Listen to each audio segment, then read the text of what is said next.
So we come to the second move of the 9 Himalayan Tai Chi form, added on to the 8 brocades, the 18 form qigong sequence. And this is like the second move of another 9. So there's 35 moves in all, 3 forms together. So that 35 moves. This is like the second one. So that would be, this would be like the 28th move of the whole 35. Again, you can do these segmentally, or you can do them in the order I've put the 35 in brackets and then the actual number of the move. But again, it doesn't matter. You can do these segmentally on their own or in order. It doesn't really matter. Don't get too caught up this traditional forms like that. It's movement at the end of the day. And again, no one governs motion. This has got to be like this, etc.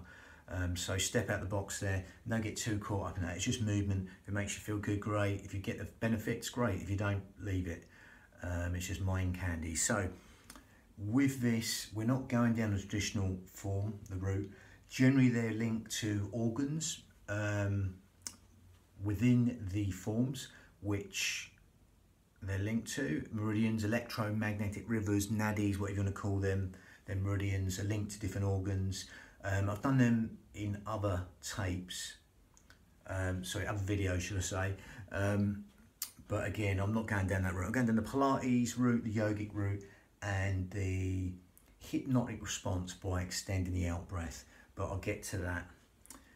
And again, I'm just not spending long on the motions. Can you pick the motion up quite easy? I've gone into more depth with the motions on other you know what I'm saying, tapes, videos. But again, that's why you can do these singly, because I'm spending a lot of time on the breath, the most important bit. So nature's rule, not mine, to find our balance with the breath. So with this, we're going to go straight in with the breathing. Unlike the traditional form, breathing the belly like a balloon, we do the Pilates setup. We zip up pelvic floor, scoop out the abdominals.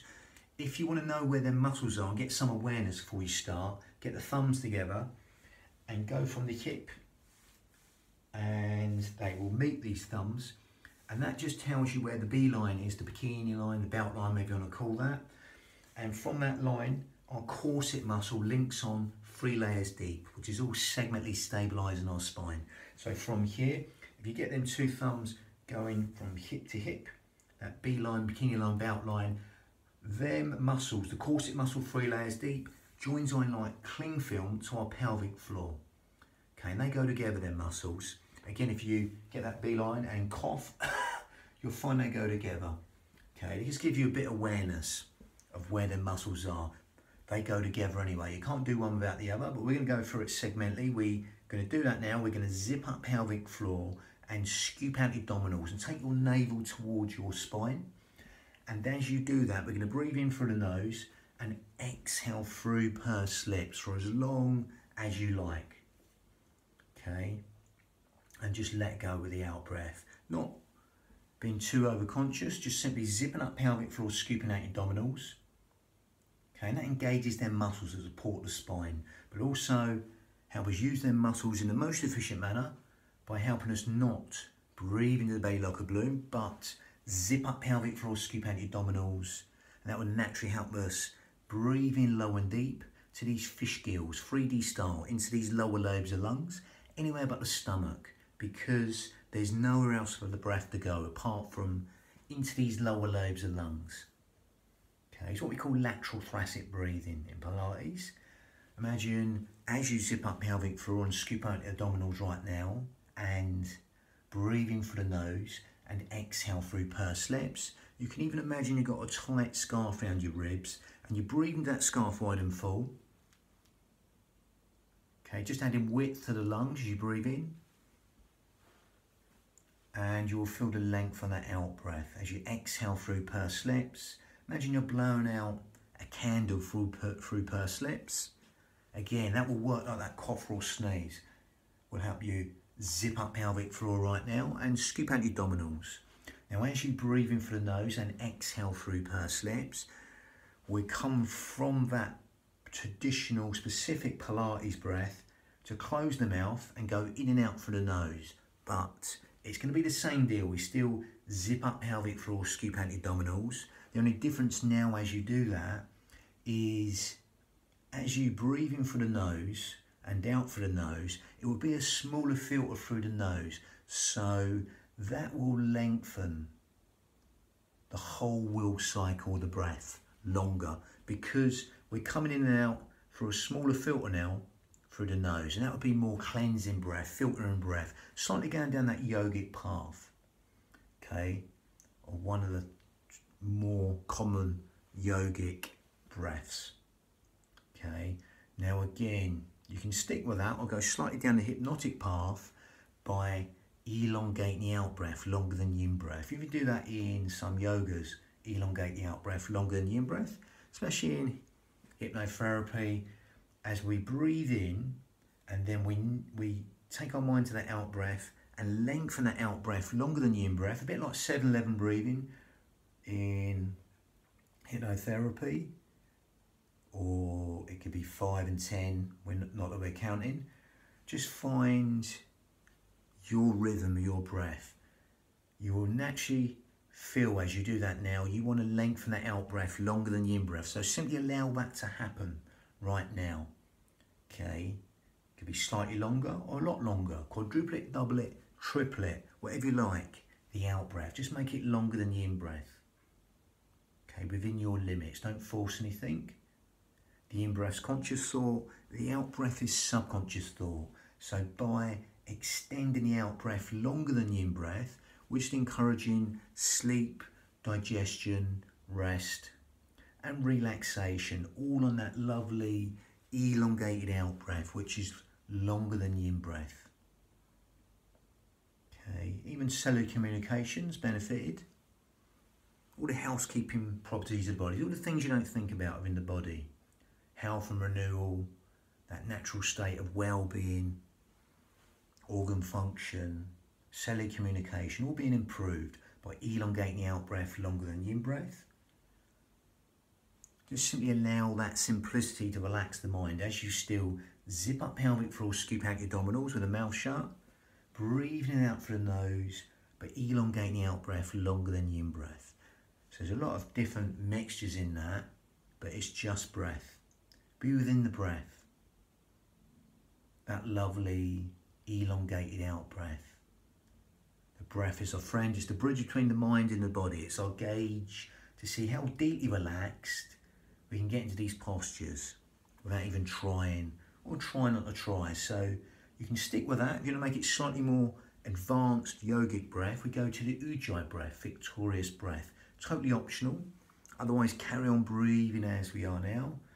Otherwise, zip up pelvic floor as always, scooping out abdominals with this. But we're going to grip at the esophagus and make this sound. So you narrow the esophagus and you exhale. So you're breathing through the nose and you exhale through the nose, but you grip at the esophagus. It's like going the mouth shut. You're breathing through the nose and exhale. Keep them shoulders down. They will want to take over sometimes. Exhale. You'll get that raspy, silky, whistling Ujjayi breath, that sighing breath from the back of the throat. Nice focusing breath. We do it naturally in everyday life when we're trying to focus on the fine motor skill, thread a needle, bang the nail in, something like that. But we're overemphasizing that focusing breath. Okay, and still elongating the out breath longer than the in breath. But that will further lengthen the breath, that Ujjayi breath. Okay, through that smaller filter through the throat. If you can't get that, don't worry. Maybe you're not ready for it yet. It's slightly more advanced yogic breath. More than adequate is the breath we've been doing. If you can get that extra with the Ujjayi breath, great. No matter what breath you're doing right now, just be aware of the sound of the breath, the feel of the breath, as it weaves that tapestry of relaxation in every single organ, cell, sinew of the body. Just encouraging them restful relaxation responses and endless streams of comfort by just simply elongating the out breath longer than the in breath, allowing that simplicity to relax the mind, either the Ujjayi breath, victorious breath in Sanskrit, or not. It doesn't matter. See what suits you. It's your union of your mind and body. Lovely. And as you do that right now, that's going to help us build the heat in the body, the Ujjayi breath. Help us fan the fire to burn all the toxins in the body. Okay, stimulates the thyroid gland, which helps with weight control, etc.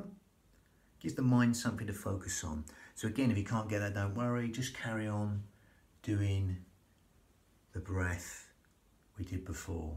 Lovely. So in a vinyasa style, breath synchronized motion in Sanskrit, we'll link that to the motion. Green dragon whips its tail, got a bit of a far out name. Again, it believes to help the heart and the pericardium, but it will help every organ. It's just a basic motion. Now again, generally within the traditional form, you like this, you focus on the little finger, the heart meridian, and you're just coming round twice, and then you're just throwing the hands to the sides. As with all of these body systems, you can go in as deep as you like. You're going to go down deeper, you can go deeper, or stay up high. Now again, it's going to breathe in, it's like a sharper in-breath. And then you exhale for as long as you like. You take the hands to the sides. I'm going to go back and demonstrate. So it's like a...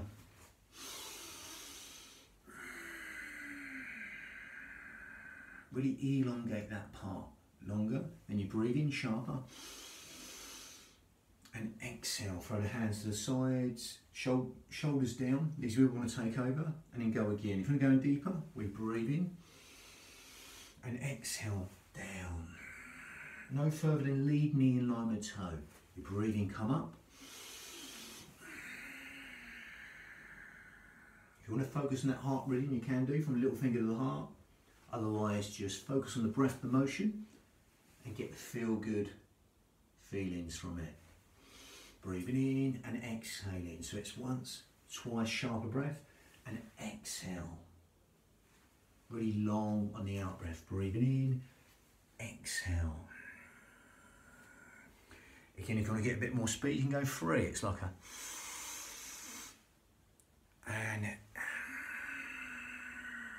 you can even have a little pivot of that back foot to save the knee if you like. Little turn there to empty here. But again, fast here and slow here. Shoulders down. Again, 90% of us are overactive in these upper traps here, so we want to take over. So allow them just to melt in towards the body. Again, that was the second move of the 9 form right at the end of the other forms I've done. So basically, this was like the 28th move of the whole 35 moves. Okay, so yeah, that was the second move of the whole 35. 3 forms put together. Okay, and the next one is white crane spreads its wings. Bang. Lovely.